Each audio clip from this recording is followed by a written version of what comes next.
ପ୍ରଭୁଙ୍କ ମହାନ ନାମର ଧନ୍ୟବାଦ ହେଉ।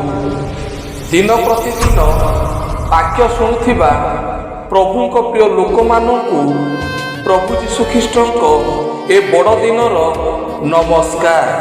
ଆସନ୍ତୁ ଆଜି ପିତା ପରମେଶ୍ୱରଙ୍କ ପବିତ୍ର ଧର୍ମଶାସ୍ତ୍ରରୁ ପଠନ କରିବା। ଦେଖ, ଜଣେ କନ୍ୟା ଗର୍ଭବତୀ ହୋଇ ପୁତ୍ର ପ୍ରସବ କରିବେ, ଆଉ ଲୋକେ ତାହାଙ୍କ ନାମ ଇମାନୁଏଲ ଦେବେ।